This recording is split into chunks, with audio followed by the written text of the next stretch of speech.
Now we back. So look, we learned a few little things. We learned that Katt Williams won an award from Cedric. We learned that he never thought he was funny. Very stupid in my opinion, because why the heck would you continue to do something if you didn't think you was great at it? I'm not the smartest person in the world, but I know that's stupid. That's what I do know. Why would I continue to do something if I didn't think I was good at it?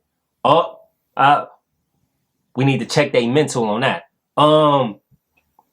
Kevin Hart don't want to be seen in a room with Katt Williams. That's what we learned so far. Let's get back into the video.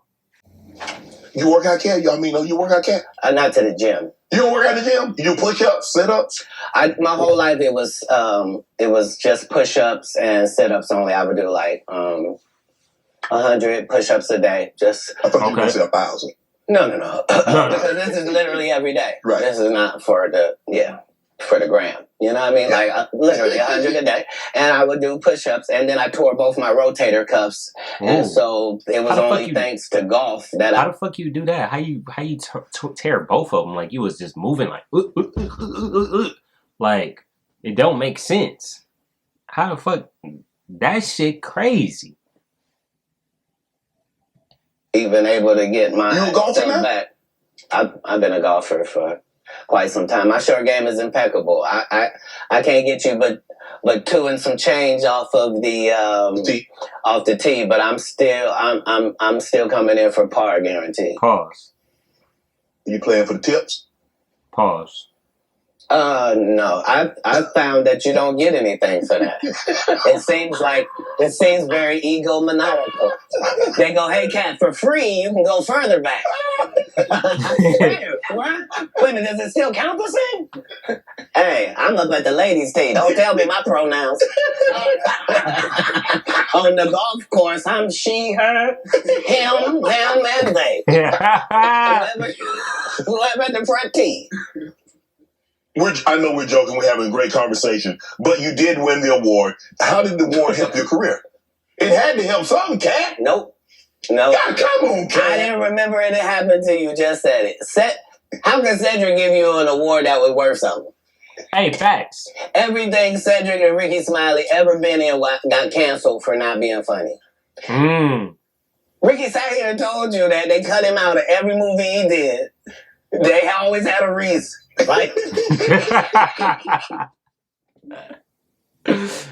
Hey, but Cedric was in Soul Man, the TV show. Did that get canceled? How long did it take for that to get canceled?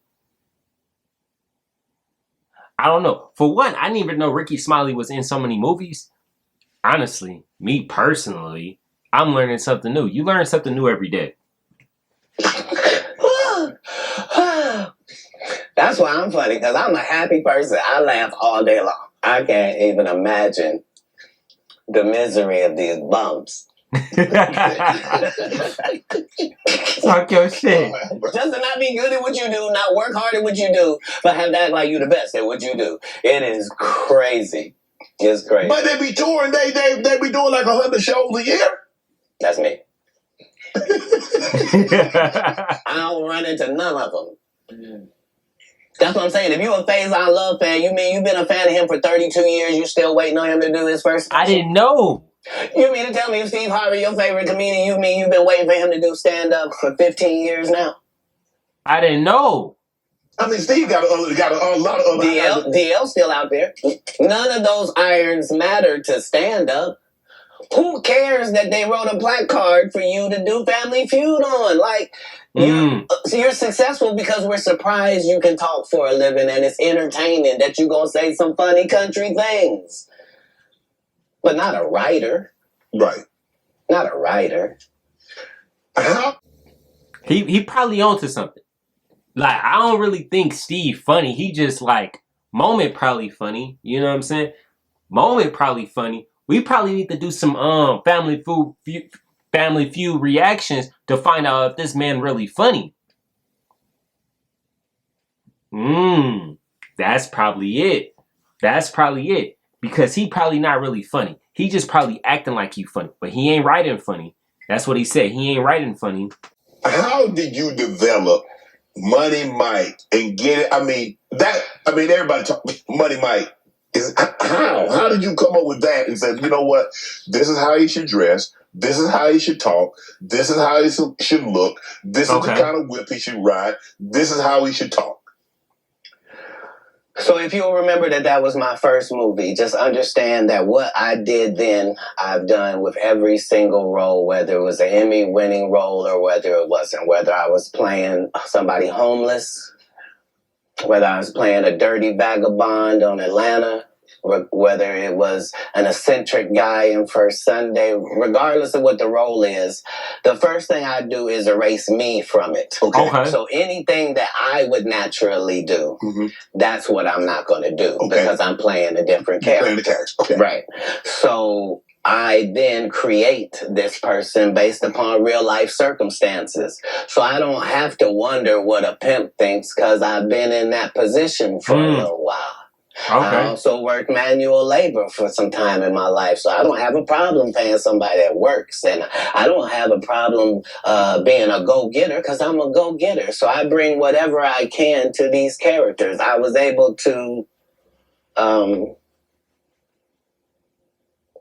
first week that I got the script, there was a pimp guy that used to be a pimp, but he wasn't anymore. He was a rapper now, and his name was Mac Minister, and he had been a pimp and was going to be a rapper, and I had never done a movie before. I was a stand-up, and I'm getting ready to do the movie, and so I was able to craft what a real pimp was like, what was too much. I didn't want to be stereotypical. Right. I did the research. I saw how many times people played pimps, and they were always...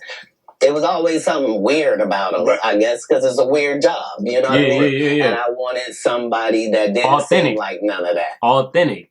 That authenticity. Authentic. It don't matter. It don't matter. You get the point that I was trying to do. That's what he was trying to bring to the table. That he really thought it was a business and treated it like that. And so, you know, adding those levels to acting is what all actors do if they're not Steve or Cedric or Rickey. Like, you're trying to create a character. You can't just be Faison in every movie. Like, you're just going to take your shirt off of every movie? Like, why does it say that in your script? Man, let Big Worm live. Let him breathe, Cat. Let Big Worm breathe. Stall him out now. Stall him out now. It's crazy. You having an unnatural allegiance to losers is not like you. No. Hey, yo. You tell me that we fighting. We moving tables. Because you not about to tell me that I just gravitate well to losers. You're not about to tell me that. You're not gonna tell me that. What? With a straight face? Wow, we gotta do better. To the man, but you gotta admit the role that he played, Big Perm and Friday now. You gotta give him credit for the role now. Come on now. Let me ask you a question. Yes. If what you're saying is correct, why wasn't he in Next Friday or Friday After Next? His role, it wasn't good. Sorry. There was a lot of people that appeared in the first one that weren't in the second one, Cat. I'm just telling you why. I'm sorry. I'm sorry that there's a news flash that there are reasons for things in a business. Yes. Oh, okay. Why did you bench D-Lo? He had 2 points. What are you talking about? Shut up. But I like him. Nobody cares about that. That's not what we're talking about. These are business conversations that deal with businessmen. Right. Right. When you're good at something, you should progress. The guys that are not as good, they should fall down by the wayside. That's natural. So you believe if your talent doesn't support it, you should fall by the wayside, and the guys that have the talent and they get elevated, they should move. No, that's what water says. That's what the universe say. The universe say the levels. Not me. No, not I say. Who am I? I'm nobody. But I'm working every day as if I think that's what should happen. is how it should be. And I'm choosing comedians that also write and work hard and don't steal other people's material. And I'm making sure that they all make $300,000 a season. And I'm making sure that they're not ever signed to me or my conglomerate. And that's why they're successful. No. And that's interesting right there. Because I feel like any other person would have made sure that person is signed to them, because they trying to eat off of them and still get their own check. But he's saying he just wants somebody to do good. That's natural. That's natural love that most people ain't really giving. Nobody want to see you win more than how they're winning. So he's saying that he want to see a person make 300,000 more than him and things of that nature. Nobody's doing that. Nobody's doing that. They don't make them like him anymore. Work with me and still be an independent businessman, boss owner like you came in. Right. I don't need you to be subservient to me. That's those other guys that make you pay dues. You said earlier that you rewrote a lot of what Money Mike was to say and how he behaved. So they allowed you the freedom, the liberty to ad lib. How much? Would they allow you to just make an interception if didn't nobody talk about it? As a football player, if the ball see, here we go. Here we go. This wasn't the question we asked. It was they allowed that to happen. Why? Because for one, this is your first film. Why would they allow you to do something that you aren't used to doing? Why? These are and then you supposed to come with the answer. Oh, this is why. Oh, this is why. Not saying some dumb shit. Come on. You're making me mad. Can you just grab it? Can you make an interception anytime? Are you allowed to pick up any fumble? You can do any hustling, right? Oh, okay. Same here. Same here. But here's the thing, though. Even as an offensive player, they might let me ad lib once I get a couple of years under my belt. They wouldn't let me ad lib as a rookie. That was your first movement. I told you the conversation in my first movement. Just because I am committed to laughs. The only way I made it past those 300 comedians, I didn't tell you this. What it required is I had to watch all 300 comedians 10 times a piece. I watched your set 10 times of you performing, whoever you were.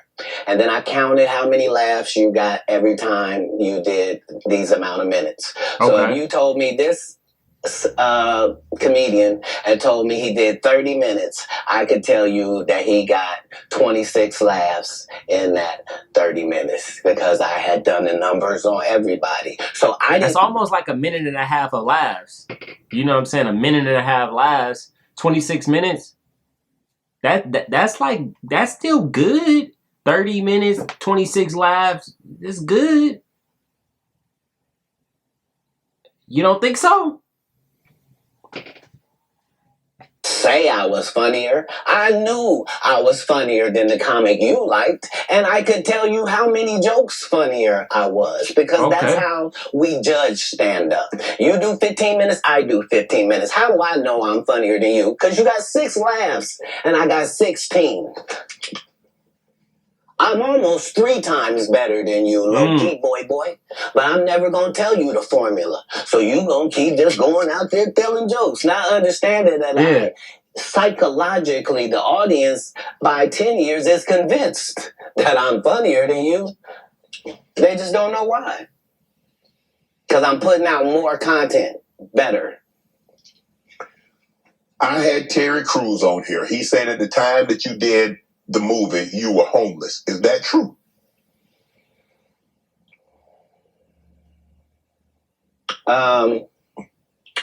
Yes or no? Yes or no? We just need a yes or no. Don't. What is homeless? Well, if you don't have a house or a roof over your head, is that homeless? No. Yes or no? My situation,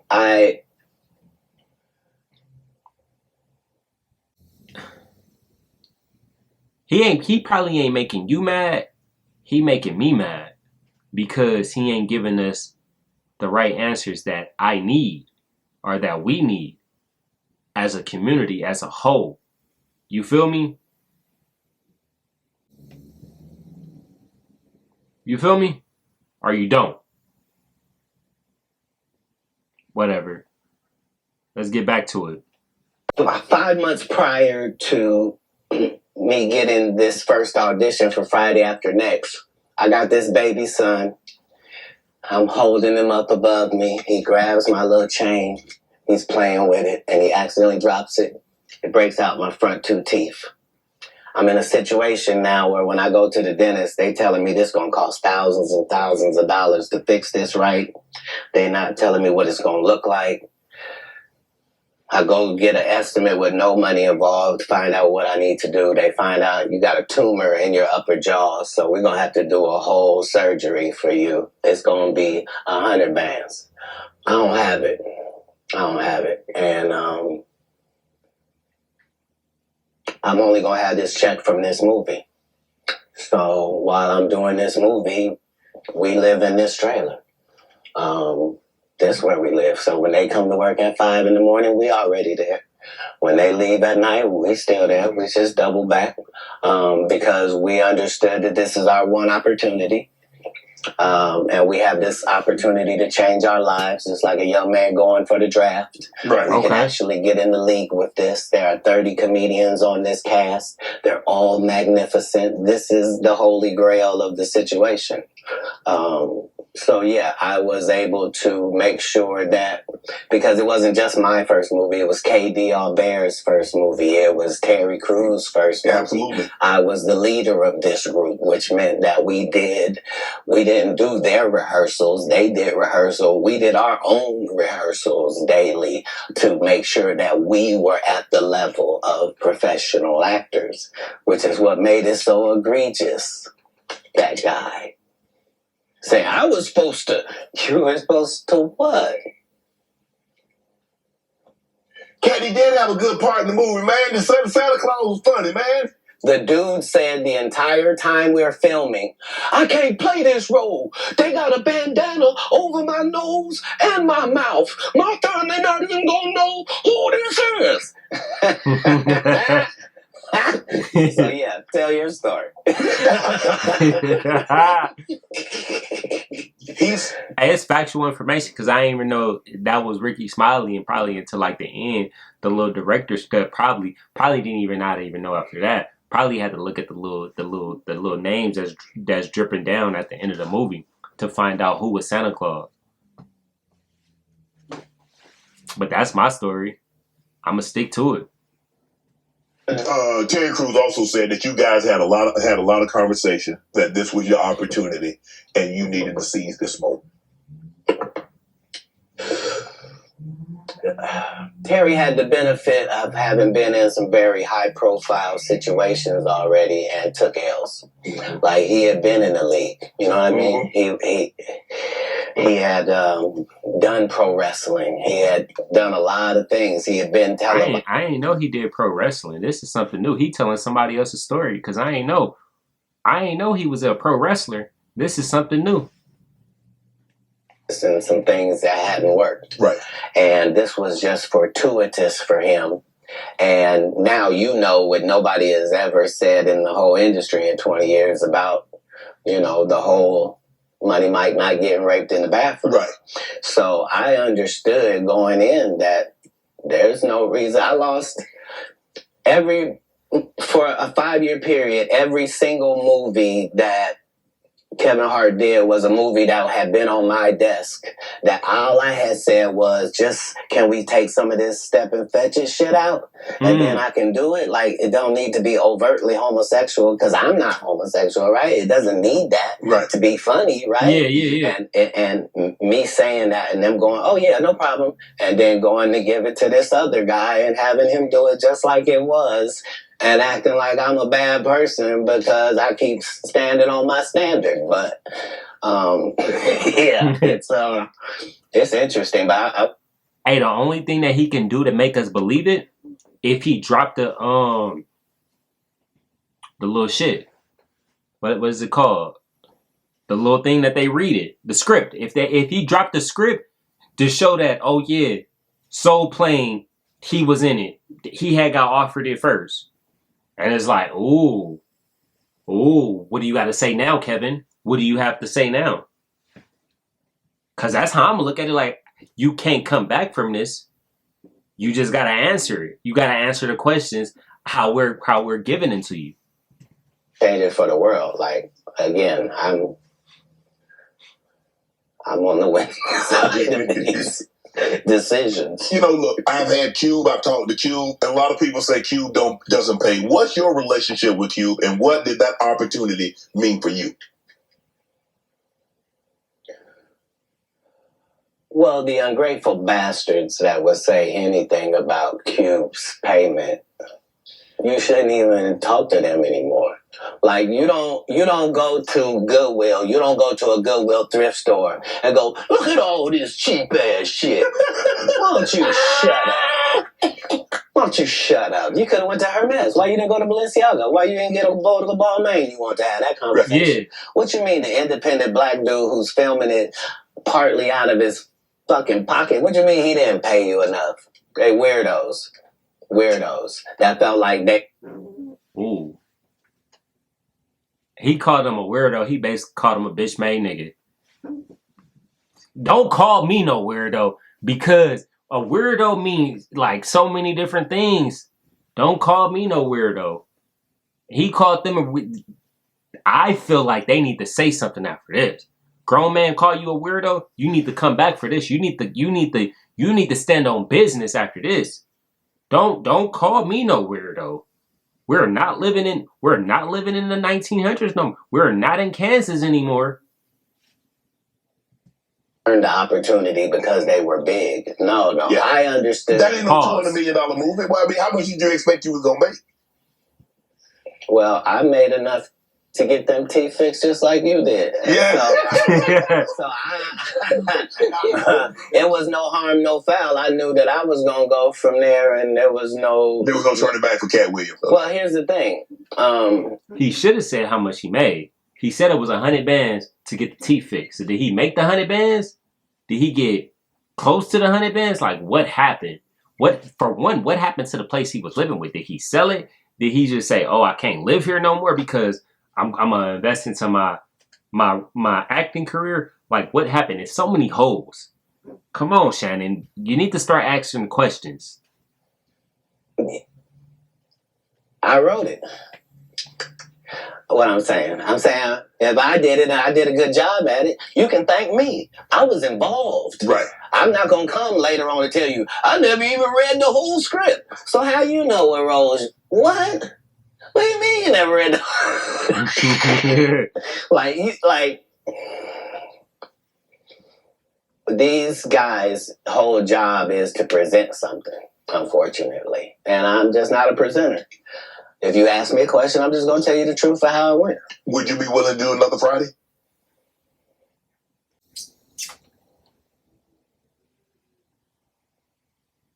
I still feel like I ain't really learning nothing. I still don't feel like I'm really learning nothing. We already started. That's why I feel like we just got to finish it.